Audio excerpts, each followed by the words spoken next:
Pendidikan punya peran penting dalam pembangunan masyarakat dan bangsa. Pendidikan yang berkualitas itu bakal ngehasilin masyarakat dan bangsa yang berkualitas. Begitupun sebaliknya, pendidikan yang enggak berkualitas bakal ngehasilin juga masyarakat dan bangsa yang enggak berkualitas. Para pendiri bangsa kita sudah mengamanatkan hal ini dalam Undang-Undang Dasar 1945, yaitu mencerdaskan kehidupan bangsa. Di samping itu, Profesor Sudiarto menyatakan bahwa masalah yang sedang Indonesia hadapi sekarang merupakan cerminan dari kualitas pendidikan kita saat ini. Dari pernyataan tadi, bisa kita simpulkan bahwa life is education, education is life. Hidup adalah pendidikan, dan pendidikan adalah hidup. Kedua hal ini tidak bisa kita pisahkan. Oleh karena itu, untuk membangun sebuah bangsa, maka hal yang pertama yang harus dibenahi adalah kualitas pendidikan. Ini bukan omong kosong. Kita kenal Amerika, China, Jepang. Pada saat mereka mengalami masa-masa krisis, yang pertama kali mereka lakukan adalah membenahi kualitas pendidikan. Hasilnya bisa kita lihat saat ini. Ekonomi, teknologi, semuanya hampir didominasi oleh China, Jepang, Amerika, dan negara maju lainnya. Lebih daripada itu, The International Commission for Education Development dari UNESCO menyatakan hal yang sama, bahwa kunci untuk membangun sebuah bangsa adalah memperbaiki kualitas pendidikan. Artinya, bangsa tidak akan bisa maju kalau kualitas pendidikan tidak dibenahi terlebih dahulu. Kemudian, tokoh dunia pun menyatakan hal yang sama, misalnya dari Senator JF Kennedy.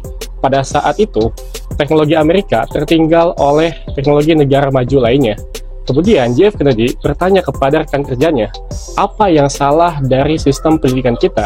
Dari pertanyaan sepele itulah, kemudian Amerika mengalami pembaharuan yang luar biasa, yang kita kenal saat ini. Kemudian, tokoh yang kedua datang dari Kaisar Jepang. Pada saat kota Hiroshima dan Nagasaki dihancurkan oleh Amerika melalui bom atomnya, yang pertama kali ditanyakan oleh Kaisar Jepang adalah berapa jumlah guru yang masih hidup. Artinya, Jepang sangat memberikan perhatian penuh terhadap pendidikan. Tokoh yang ketiga yaitu Ho Chi Minh dari Vietnam. Dalam penyampaian pidatonya, ia menyatakan bahwa no teacher, no education. No education, no development, economic and social. Tidak ada guru, tidak ada pendidikan. Tidak ada pendidikan, tidak ada pembangunan ekonomi dan sosial. Tokoh yang keempat yaitu Tony Blair, seorang tokoh terkemuka dari Inggris. Ia menyatakan bahwa 3 masalah utama yang sedang negara kita hadapi adalah yang ke-1 pendidikan, yang kedua pendidikan, yang ketiga pendidikan. Dari semua pernyataan tadi, bisa kita simpulkan bahwa pendidikan punya peran yang sangat penting dalam pembangunan sebuah bangsa. Oleh karena itu, investasi yang paling utama adalah human investment atau investasi manusia melalui pendidikan. Namun, kenyataannya saat ini pendidikan telah dimasuki oleh fenomena kapitalisme. Apa yang dimaksud dengan fenomena kapitalisme? Selengkapnya akan kita bahas.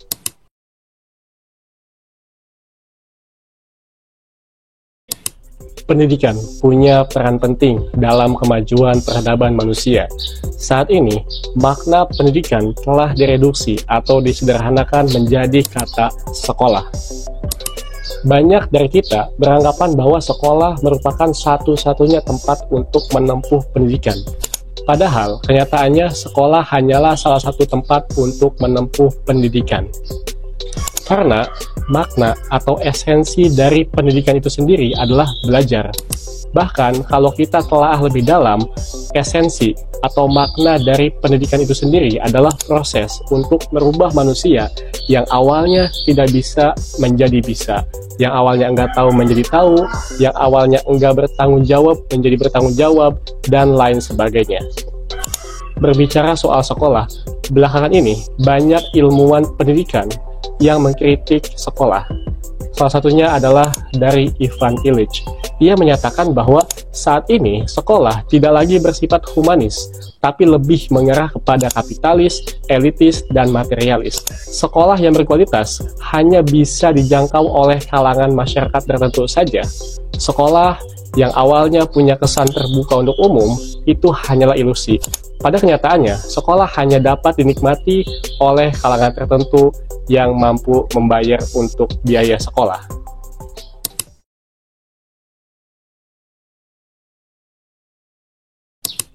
Kritik terhadap sekolah sudah banyak dilakukan. Hal ini didasari oleh bahwa sekolah tidak lagi mampu untuk menjadikan masyarakat lebih berkualitas. Lebih daripada itu, sekolah semata-mata hanya dijadikan sebagai lahan basah untuk bisnis, lahan basah untuk mencari keuntungan sebanyak-banyaknya. Para kapitalis atau para pemilik modal mendirikan sekolah, kemudian menetapkan harga pendaftaran, biaya per bulan yang sangat mahal, sehingga hal ini tidak bisa menjangkau masyarakat yang belum mampu. Atau sekolah yang berkualitas yang didirikan oleh kapitalis tadi hanya bisa menjangkau masyarakat tertentu saja. Sekolah yang berkualitas itu bagus, tapi pertanyaannya, apakah sekolah itu bisa menjangkau semua kalangan? Kalau seandainya tidak, maka jelas ini bertentangan dengan undang-undang dasar kita, yaitu semua masyarakat punya hak untuk mendapatkan pendidikan yang bermutu, yang berkualitas. Pada akhirnya, kritik ini menyoroti pentingnya untuk melakukan transformasi atau perubahan pendidikan. Pendidikan bukan hanya dijadikan sebagai lahan bisnis, bukan hanya dijadikan sebagai tempat untuk mencari keuntungan sebanyak-banyaknya, tapi pendidikan harus bisa menjangkau semua kalangan. Semua masyarakat punya hak untuk mendapatkan pendidikan yang berkualitas.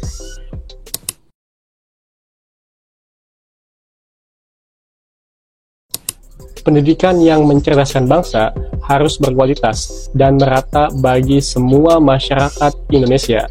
Maka dari itu, perlunya ditemukan pendidikan alternatif yang bersifat humanis dan memastikan bahwa biaya rendah tidak mengurangi kualitas pendidikan. Pendidikan yang berkualitas harus memiliki 6 aspek ini. Aspek yang pertama yaitu learning to know, belajar untuk mengetahui. Siswa bukan hanya diajari untuk menghafal materi, tapi harus kritis dan memahami di balik makna materi itu apa. Yang kedua, yaitu learning to do, atau belajar untuk berbuat. Siswa bukan hanya diajarkan secara teori saja, tapi siswa harus mampu mempraktikkan apa yang telah ia pelajari. Yang ketiga adalah learning to live together, atau belajar untuk hidup bersama. Siswa harus diajarkan hidup bersama di tengah kemajemukan yang ada, mulai dari perbedaan suku, budaya, dan lain sebagainya.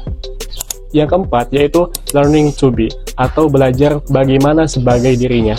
Siswa harus bisa mengetahui di mana letak kelemahan dia, yang nantinya dia bisa memperbaiki untuk meningkatkan kualitas dirinya.